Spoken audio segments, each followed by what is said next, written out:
Chapter 1. The Wrong Movie Silence. That's what I'd been waiting for all week. A thick, enveloping silence, broken only by the steady drumming of rain on the roof and the quiet rustle of popcorn in the microwave. My parents had gone to my aunt's for the whole weekend, leaving me the undisputed mistress of the house. No lectures, no rules, just me, the couch, a cozy blanket, and a marathon of classic 80s slashers. The perfect evening. The microwave beeped, announcing that my main companion for the night was ready. I poured the hot, fragrant kernels into a large bowl, grabbed a couple of sodas from the shelf, and collapsed onto the couch. The movie selection menu was already glowing on the screen. Who would it be? Jason Voorhees? Or An Evening with Michael Myers? I was just reaching for the remote when a piercing, almost forgotten sound cut through the silence of the house. The ringing of the landline phone. Who the hell still uses a landline? Probably my grandma. I reluctantly got up and walked over to the old receiver sitting on a small table in the hallway. "Hello?" I snapped into the phone, not bothering to hide my annoyance. Silence in response, just a quiet hiss on the line. "Hello?" I repeated louder. "Very funny. If this is you, Jake, I swear I'm going to..." "What's your favorite scary movie, Mia?" The voice. It was wrong, low, grating, distorted by some program to the point of being unrecognizable. A chill ran down my spine, but I immediately brushed the feeling aside. Jake and his stupid pranks with a voice-changing app. Seriously? You couldn't be more cliché. That's a quote from Scream. Try harder. That's not an answer to the question. The voice remained monotone, emotionless. "Just tell me what movie you like." I rolled my eyes, leaning against the wall. "Fine, I'll play along." "Fine, let's go with Halloween. A classic, no frills, just pure primal evil in human form. Happy?" "Caramel, right?" The blood drained from my face. I slowly turned and looked at the couch. A bowl of popcorn was resting on my lap. I was wearing my favorite, old, stretched-out yellow sweater. I rushed to the living room window and yanked the curtain aside.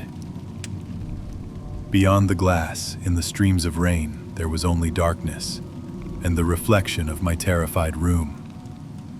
No one. "Who is this?" My voice trembled. "This isn't funny. This isn't a joke. It's a game. And here's your next question, Mia. According to the rules, what's the one thing the final girl should never do when she's home alone?" My heart was pounding somewhere in my throat. I ran to the front door, checking the lock. Locked. I did a sweep of the first floor, checking every window, every latch. Everything was secure. I was trapped. In my own fortress. I don't know, I whispered into the phone, pressing it to my ear as if it were my only lifeline. She should never ask who's there. And she should never say, "I'll be right back."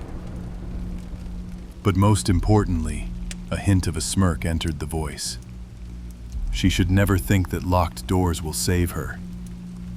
And at that very moment, from somewhere downstairs on the first floor, came a sound that made my blood run cold. The loud, deafening crash of shattering glass. He's already inside. Chapter 2. A Game of Survival. Tick, tock, tick, tock. The wall clock in the hallway had never seemed so loud. Every tick echoed in my temples, drowning out the beat of my own heart. I froze halfway to the stairs, clutching the phone receiver like it was the last thread connecting me to reality. But the other end of the line was just silence. He'd hung up. The game had begun. Downstairs there was a rustle. Shards of glass crunched under someone's boot. Run. Hide. Call the police. The thoughts raced through my mind, but my body refused to obey. The house I knew like the back of my hand.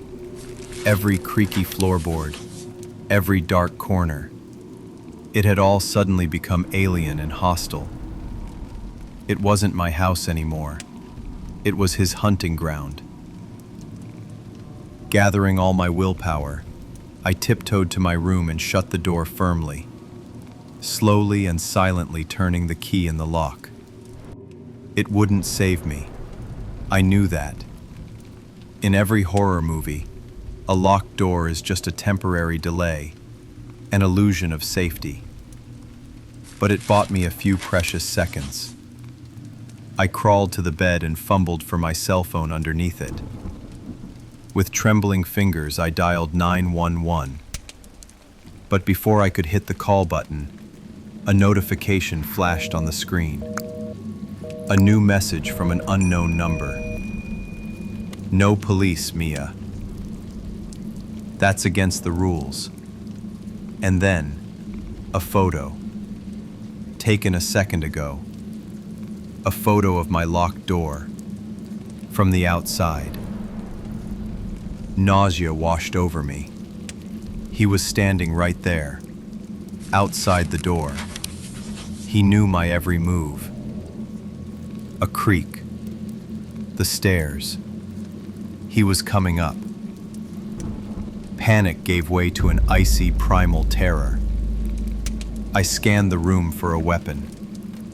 The table lamp? Too light. The scissors on my desk? Better than nothing. I snatched them, the sharp blade biting coldly into my palm. I scrambled into the farthest corner of the room, into the closet, pushing the clothes on their hangers to conceal me. Stupid. Time for the bonus round, Mia. A survival question. In a classic slasher, where does the final girl always hide? The basement? The attic? Or in the closet in her own bedroom? Think carefully. How quickly I find you depends on your answer. He's playing with me, enjoying my fear, turning my agony into his own private movie. And then it hit me. The movies. He's playing by the rules of the movies. He's not just a killer. He's a director. And he's expecting a certain performance from me. The performance of a victim. But what if I break the script? While he was reveling in his monologue, I slipped silently out of the closet. The window. My room is on the second floor, but there's an old, sprawling oak tree just outside. If I can just make the jump. I crept to the window, trying not to make a sound. At that moment, the doorknob on my bedroom door began to turn. Slowly, creakily. He'd picked the lock. There was no time. I yanked the window open. The cold night air and the sound of the rain rushed into the room. A dark figure filled the doorway. A long black robe. And a mask. A white, elongated mask frozen in a silent scream of terror. A ghost face. A long hunting knife gleamed in his hand. He froze for a moment, clearly not expecting this twist. That moment was all I needed. I threw the heavy scissors at him, aiming for his face. He flinched instinctively, and without a second thought, I leaped out the window, into the darkness. A fall, the sharp slap of a wet branch across my face, and then a hard impact with the ground that knocked the wind out of my lungs. I lay on the wet grass, gasping from pain and shock. But I was alive. I was outside. I raised my head and looked up. His figure stood in the dark frame of my bedroom window. He wasn't rushing. He just looked down at me, tilting his masked head slightly to one side, like a director appreciating a good take. Then he slowly raised his hand with the knife and beckoned to me, an invitation to continue. The game was far from over.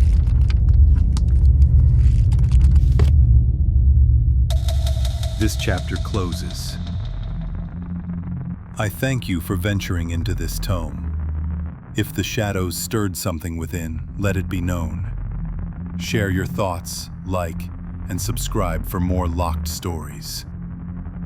The darkness always waits.